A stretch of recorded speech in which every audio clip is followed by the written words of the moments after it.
Okay, so what we will do for the class is we'll speak a little bit about the life of Srila Bhaktivinoda Thakura, and we should understand the incredible good fortune that we have to be able to honor such an extraordinary personality. I have some notes, and within them there's a chronology of Bhaktivinoda Thakura's life, as given in this biography, The Seventh Goswami by Rupa Vilas, is a disciple of Srila Prabhupada. I believe he's still based in the UK. So we'll read some of the achievements and pastimes of Bhaktivinoda Thakur. And we want to invite all of you, all of us, to at this time really try to meditate on the example of this personality. As we go through some of the notes, I'll just read some points from my notes, from these notes. I got these notes, but we'll read some points from these notes and maybe elaborate on them. One of the things that you'll notice, and you'll see this in the life of many great acharyas, you'll notice how many challenges this person goes through in order to establish this mission of Sri Chaitanya Mahaprabhu. And if we have time, I'll also read you the schedule, the daily schedule of Srila Bhaktivinoda Thakur, which is very, very incredible. I was just looking at the notes earlier. And the achievements are extraordinary, the challenges are extraordinary, the realizations are extraordinary. We'll quote Bhaktivinoda Thakur, some of the realizations that he had and some of the connections he had with great personalities, in particular Sri Damodar Goswami, who is an intimate associate of Lord Chaitanya Mahaprabhu. And we invite you, as you hear about Srila Bhaktivinoda Thakur, to meditate on what this means for us. What can we take from the example of this great Acharya? And as we tune into his life and his journey, it will also, and it is meant to enhance our sense of gratitude to such personalities. Because when we feel grateful to a personality for what they've done, it naturally inspires more of a desire to serve. So what does gratitude mean? Gratitude means that you recognize what has been given. We recognize what has been given to us. And in recognizing the gifts that we've been given, we feel an inspiration to also reciprocate. And so in these appearance days of great acharyas, great spiritual personalities, it can also be like a tonic or an elixir to revive, strengthen and rejuvenate our service mentality. This service mentality is all that we have to offer, actually. Everything in this world, everything belongs to Krishna. There's three different mentalities. One, I try to enjoy everything. Two, I consider it's mine, but I offer some of it to Krishna. Okay. Three, I recognize it was never mine. It's always Krishna's energy. Everything belongs to Krishna. So my life is just to offer him back that which was always his. It never became ours. So everything you see around you, even the moments of time that we have, these are all Krishna's gift. And it's in the environment, and then he simply sees, what will you do with my gift? What will you do with these elements? And what we do with it is determined by that service mentality. Service mentality will transform something which is of no value into something which is of eternal value. So the material energy by itself is not going to do anything for us. But when it is offered in Krishna's service, it does everything. Through this service mentality. Anyway, so let's get into this. Class is until 8:30, is that correct? Or, yeah? Okay. Yeah, there's, anyway, I'll try and just go to certain sections. So Bhaktivinoda Thakur was born in 1838. He left the world in 1914. And, I mean, so many extraordinary achievements. So he was a pioneering spiritual leader. He was a householder, and he had many children. If I remember correctly, it was 10. He was a magistrate, and a magistrate in colonial India. So this is India when it's ruled by the British. And there's an interesting pastime also towards the end of Bhaktivinoda Thakur's life in relation to one person who deliberately tried to do something against Bhaktivinoda Thakur because he was concerned that if people see this example of prominent Indian people, then it could lead to some kind of destabilization of the British control in India at that time. Bhaktivinoda Thakur, we say prolific preacher, he was also a prolific writer. So Bhaktivinoda Thakur composed over 100, or actually he composed hundreds of devotional songs as well. And he was extremely eclectic in the sense that he was corresponding with various people, philosophers, theologians, leaders, scholars, professors.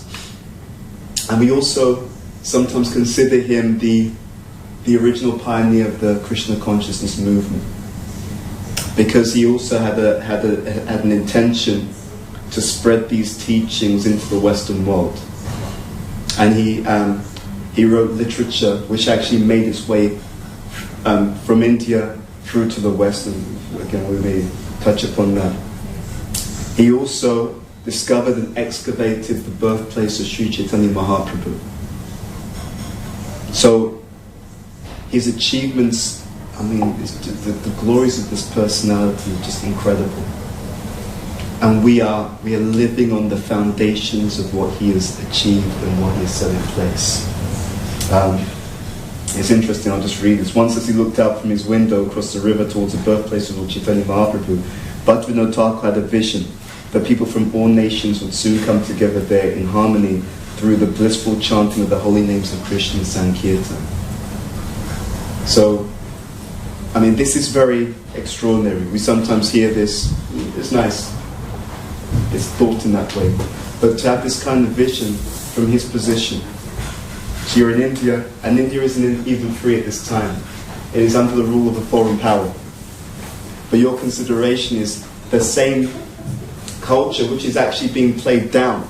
I mean, there were so many attempts by the British rule to denigrate the teachings of the Vedas.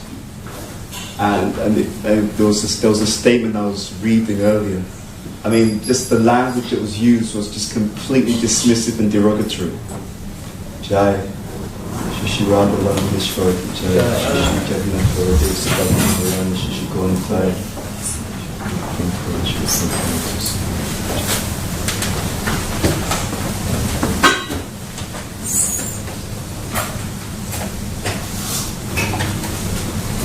So there was incredibly dismissive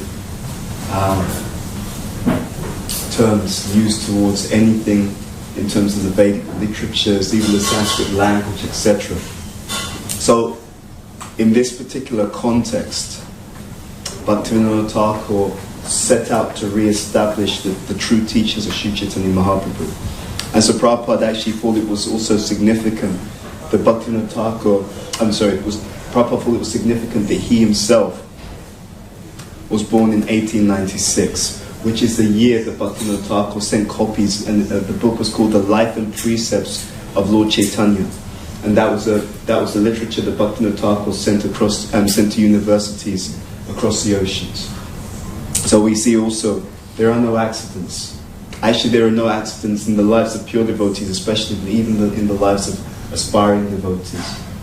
We all have different lessons that come into our lives, different things that we're meant to learn from. If we're conscious, then we try to understand, why is this happening?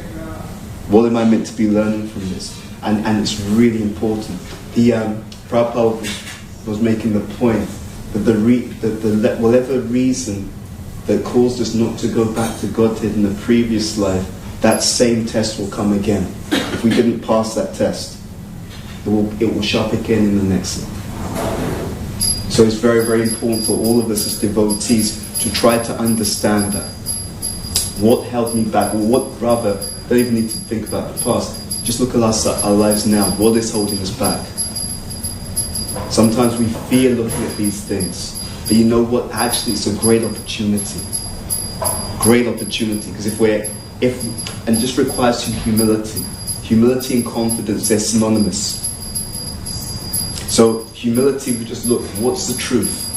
We look at ourselves, okay, what are my attachments? What is the reason that I don't make the progress I can make? And then what can I do about it?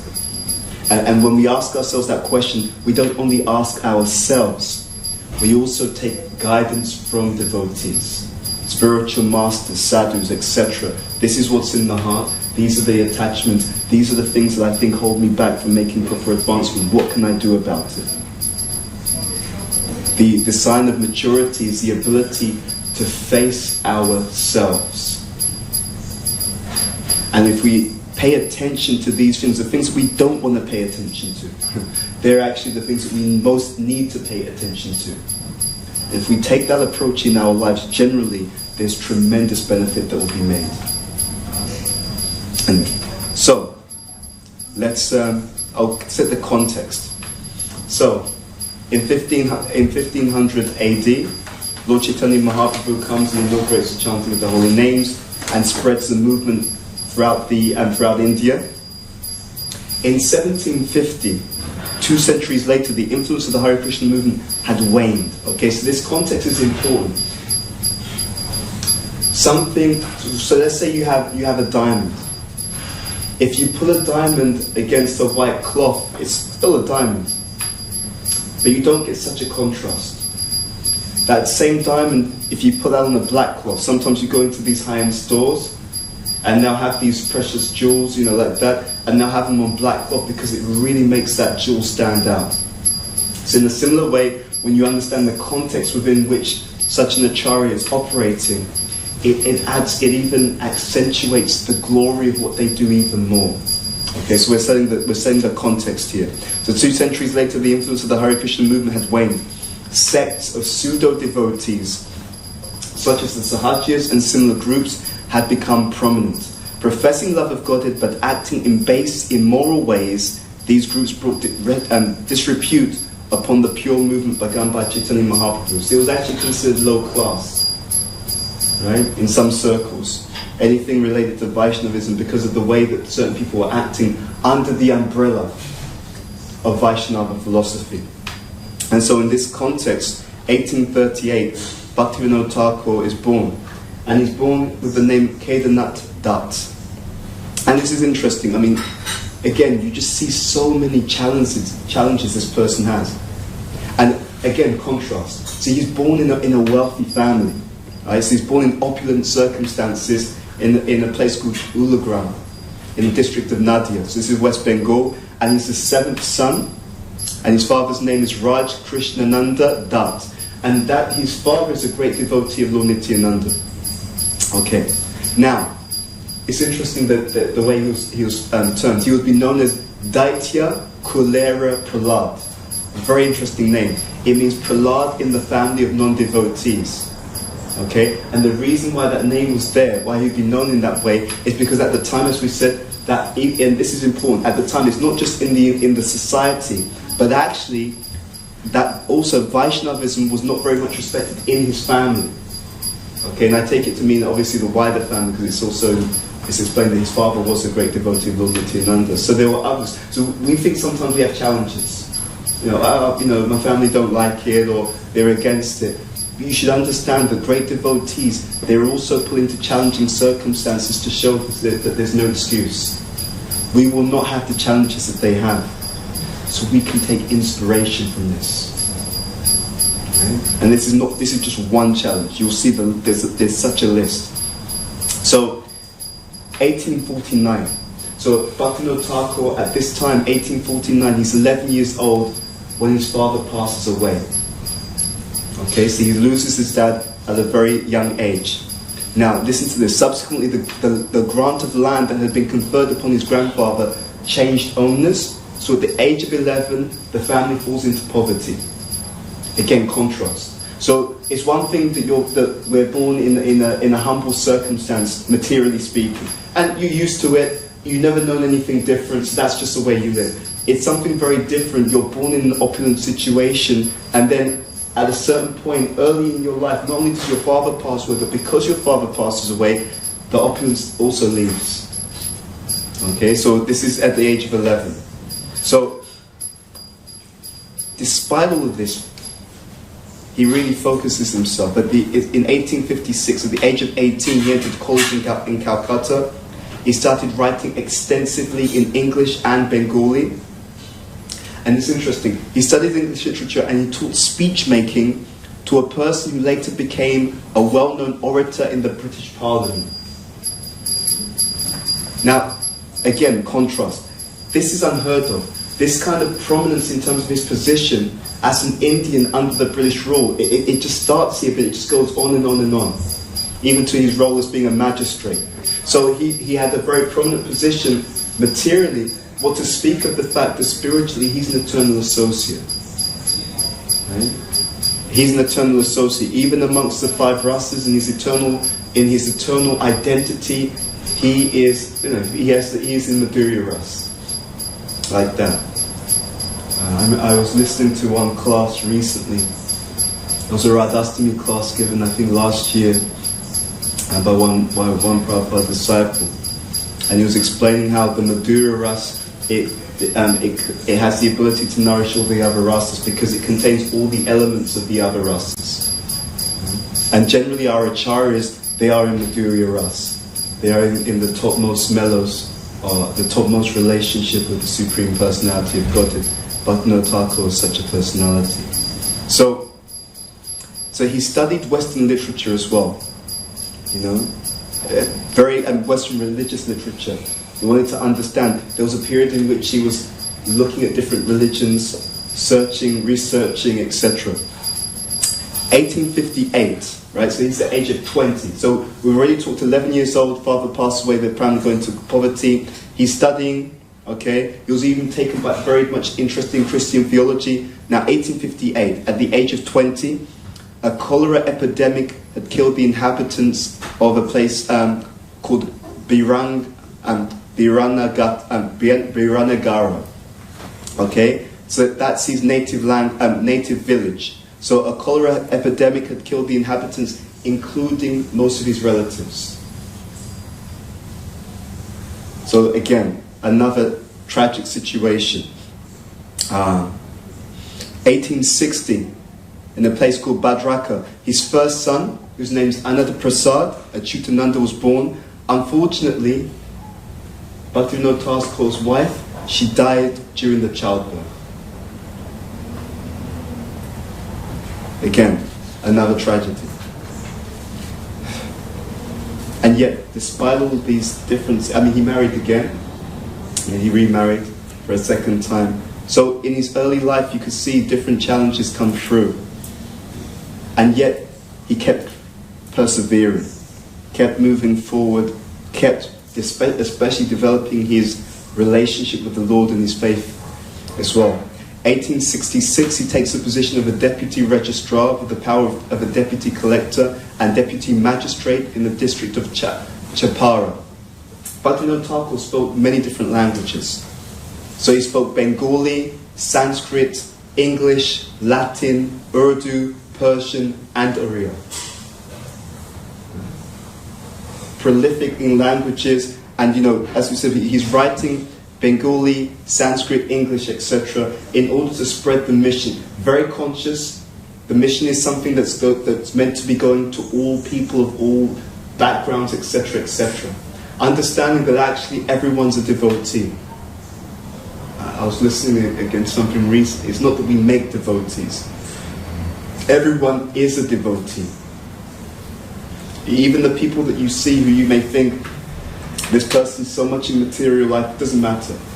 He or she is a devotee. And actually that mentality that you take towards an individual also has an effect upon how you relate to them and how they can also hear the message. So whenever we preach, we actually understand everyone's a member of our family. Some people may be more covered than others, but there's no living entity that you've ever come across who is not part of Sri Chaitanya Mahaprabhu's family. It is simply a question of how we can assist in reviving the dormant consciousness of that individual. So it's very, very important. And you should also have that same mentality towards yourself. I am a devotee. Yes, there may be some covering, something that needs to be purified. But in essence, we're all devotees.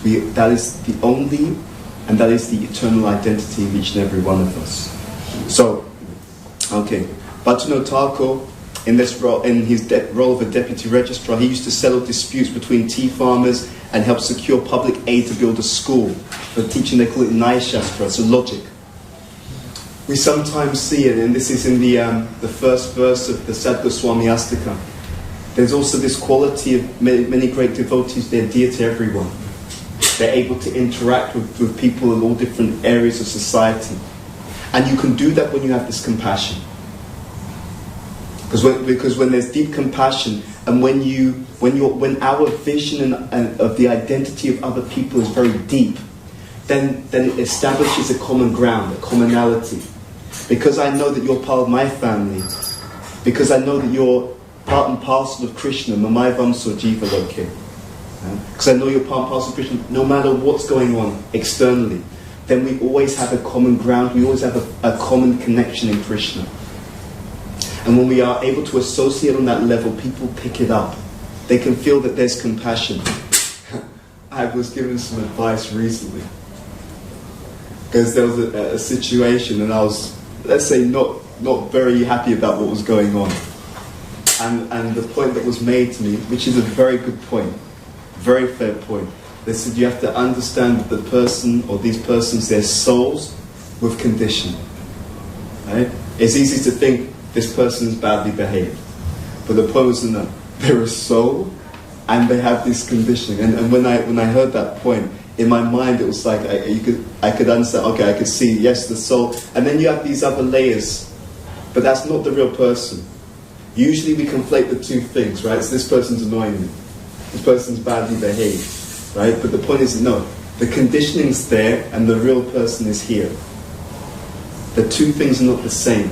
The Christian idea, you hate the sin, but you love the sinner. And if we remember that, then it's easier to... It's just like the doctor. They recognize you're actually a good person, you're a healthy person, but the body's got some of this disease, which we need to clear. But the disease isn't you. The two things are separate. So, he had this ability to really connect with people. So in 1868, he became the deputy magistrate in a place called Dinajapur, West Bengal, which is the highest rank in the government that could be held by an Indian person during British rule. Okay, so very quickly, externally to a position of prominence. And one of the most interesting things about Srila Bhaktivinoda Thakur is his ability to use everything for preaching. So he would use his influence in order to move the mission of Sri Chaitanya Mahaprabhu forward. Okay, so around that time he was able to procure rare copies of the sacred text Srimad Bhagavatam. Now this is also significant for us. We take these things for granted. Yeah, class, oh yeah, that's nice. Oh yeah, I'll read it if I feel like it. We take it for granted. We don't actually understand the work that was done to make this available. The Srimad Bhagavatam, this is Granthavata. It is literally Krishna in the form of a literature. Right? So Prabhupada says the literary incarnation of Godhead.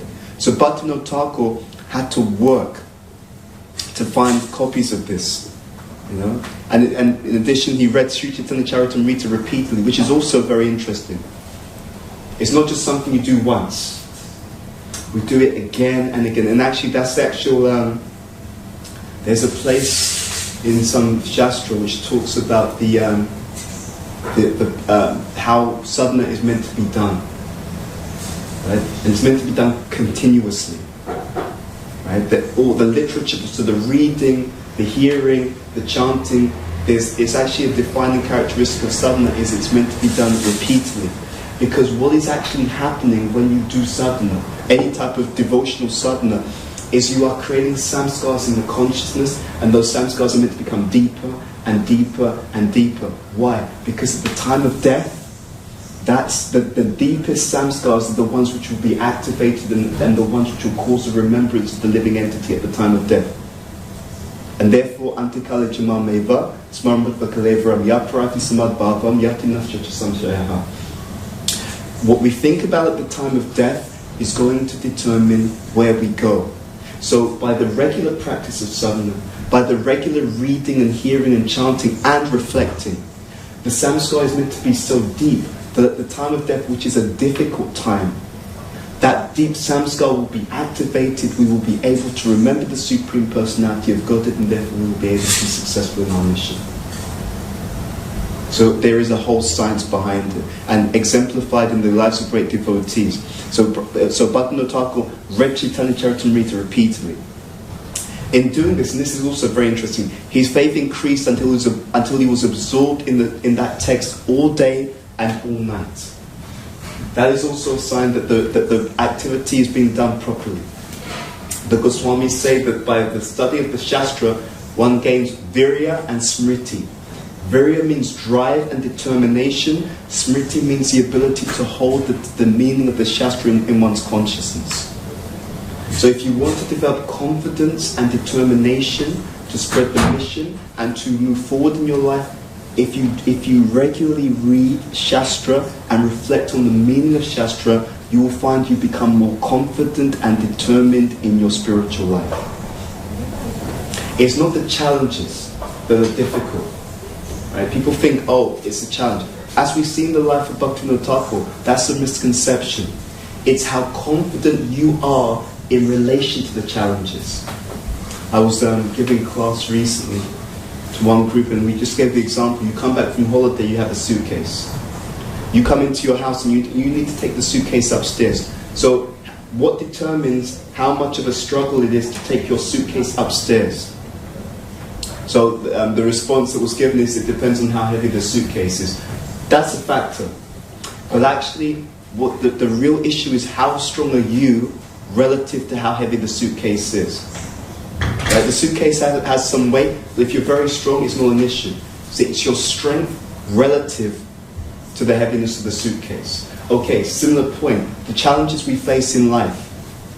How much will it disturb us? Okay, it depends, right? How spiritually strong am I relative to the challenges?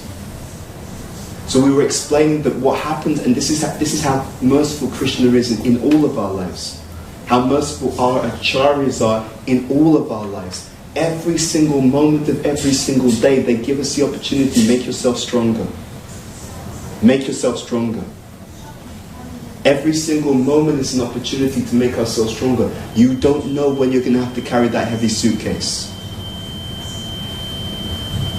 You see, we act as if, I can do what I like, just hang out. And then when something happens, oh Krishna, why me? I'm trying to be such a nice devotee. Krishna. No, but the point is, every day you have this opportunity we had the opportunity to make ourselves stronger. We don't take the opportunity. So we have tests. Two kinds of students. One kind of student, they go to the class, they're conscientious, they're focused, they're studying. So when the test comes, you know what, the student's excited. Great. Bring it on.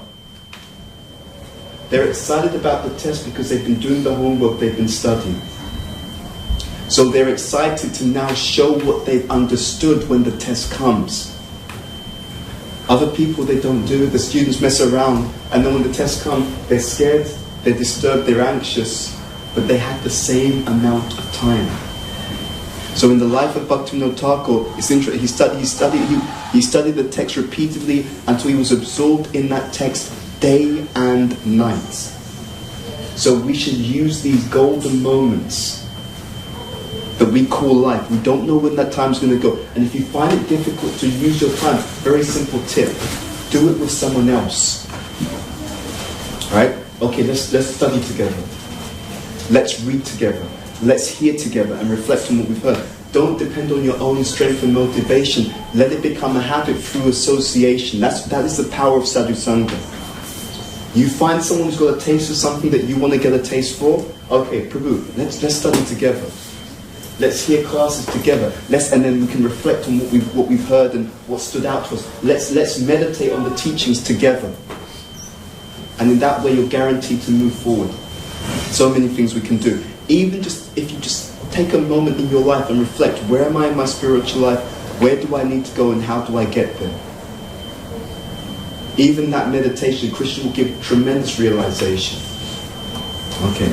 Anyway, so again, very interesting. As he reflected or read the teachings continuously, he became absorbed in the teachings day and night. And then what happened as a result? He started to submit heartfelt prayers continuously to the Lord.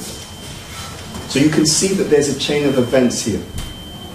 If we truly allow ourselves to come in contact with the teachings, the effect is we will develop that purification of heart.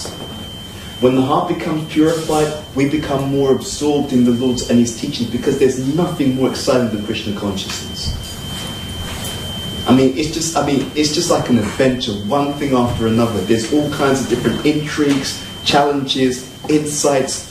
Even when you go through challenges, Krishna will be like, this is how you work it out, this is how you get through, right? So He'll give you the test and He'll give you the answers. What more can you desire? Absolutely incredible. So Bhaktivinoda Thakur, he does this. And so, so this pastime is also there in a place called Champarana. People used to worship a ghost in a banyan tree. And the ghost had the power to influence the mind of the local judge to decide in favor of the worshipper. Right? So then this is also one of the reasons why people would worship like that. And so Bhaktivinoda Thakur advised a local scholar to read the Srimad Bhagavatam under the tree continuously. Again, this is how powerful the teachings are. Day and night. After 1 month, the tree crashed to the ground, and many people found renewed faith in the message of the Bhagavatam. So this is the effect of the Bhagavatam. It's the effect it can have on so many external things, and the effect it will have on us if we take advantage of it. You don't have to become pure by your own strength. You don't have to. The point to understand is, it's how well you take the medicine. No one becomes pure by their own strength. Krishna makes you pure because you want to be pure, and you show that you want to be pure by how you take the medicine. Right? That's the point. It's the potency of the medicine, and it's the potency of the application of the medicine. These two things together determine how an individual becomes purified. And part of the medicine is good association. That we cannot, underestimate. Okay.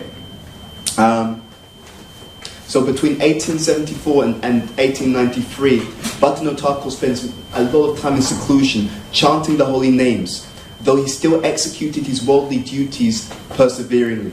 And he wrote many books at that time, including Krishna Samhita, Tattva Sutram, Bhakti Tattva Viveka. He wrote books in Bengali as well. Anyway, on that particular point, our acharyas, one of the greatest contributions that they give to the world is their literature. Because through the literature we come in contact with reality. You see, in our teachings there are many frameworks. Sambandha Gyan. So you have to know the reality, the knowledge of Krishna, the knowledge of the truth. Sambandha Gyan. When you have a proper understanding of reality, like a map of the reality and where I am and where I'm meant to be, is that Sambandha, then you can engage properly in your Abhideya. So you know the teachings properly, and because you know the teachings properly, you can properly engage in this Abhideya, in this practice. So with a proper understanding and a proper application, then you can achieve prayojan, you can achieve the goal. So we're meant to be properly established in the teachings, and the acharyas, they do this. And it's also, we see this parallel. Bhaktivinoda Thakur, his son also, they take this time and they're just chanting. They're just chanting. What does that mean? It means the focus of the holy name is paramount. They just associate with Krishna in the form of his holy name, knowing that this association will do everything. And Prabhupada does the same. He comes to the West, what does he do? He sits down, Tompkins Square Park, and he just chants the holy name. He has all faith that by just chanting this one practice, this holy name, everything else will be achieved. And that means faith. Right? Faith is not what we... It can be partly what we say, but faith is what we do. So we see this example in the life of Bhaktivinoda Thakur. Is it okay if I go over this just slightly? Okay, I'll just do one more thing. I'll read this point. This is just so interesting. This is Bhaktivinoda Thakur's words himself. And it's, yes, let me just try and find it.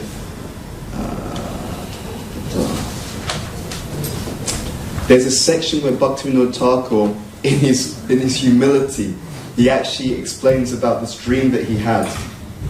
And I just wanted to read this to you. And it's a dream where he was given some guidance by Srila Damodar, who's an eternal associate of Sri Chaitanya Mahaprabhu. So I was just reading this. If I can find this, I'd love to read it to you. Yes.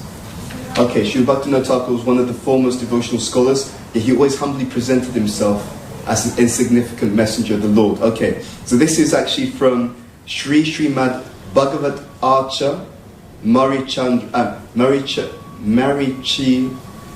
Mala. This is direct quote from Bhaktivinoda Thakur. The way how I got the inspiration to compile this book is a divine mystery which I felt not proper from my part to disclose, as it might be bridging spiritual conceit. But subsequently I realized that it would be an undoing to my spiritual master which might stand as an obstacle on the path of my spiritual progress. Therefore, without any shame, I recalled the fact that while under the benediction of my guru, Sri Bipin Bihari Goswami, who belonged to the great heritage of Thakur Vamshi Badananda, a faithful follower of my Lord Sri Chaitanya Mahaprabhu, I was deeply penetrating upon Srimad Bhagavatam. One day in a vision, Sri Swarup Damodar, the right-hand personal adherent of Lord Sri Chaitanya, instructed me to compile the shlokas of Srimad Bhagavatam in accordance with the principles of Sambandha, Abhideya and Prayojana as laid down by Sri Chaitanya Mahaprabhu, so that the book will read with an easy understanding with great interest and delight by the loving devotees of the Lord. Sri Swarup Damodar Prabhu further guided me by giving a wonderful explanation of the first shloka of Srimad Bhagavatam, and also showed me how I have to explain the shlokas under the light of Gaudiya Vaishnava philosophy. So there is a coherence. There's many different types of coherence. First, if you look carefully, you'll see that teachings are coherent, even between the acharyas, and even between the wider Vedic literature. It's incredible. One thing supports and reinforces another thing. The whole thing is coherent, which gives us the understanding that this cannot just be someone's idea. Because different acharyas at different times, different literatures, everything is synchronized. It's all coherent between the literatures, between the teaching, and even where it seems like it's not coherent, if you have proper understanding, you'll see, no, it's coherent. It's definitely coherent. That's the first point. Second coherence, there's a coherence between the acharyas, between the personalities. So here, Sri Damodar Goswami has been giving an understanding to Bhaktivinoda Thakur, right, as to how to explain something.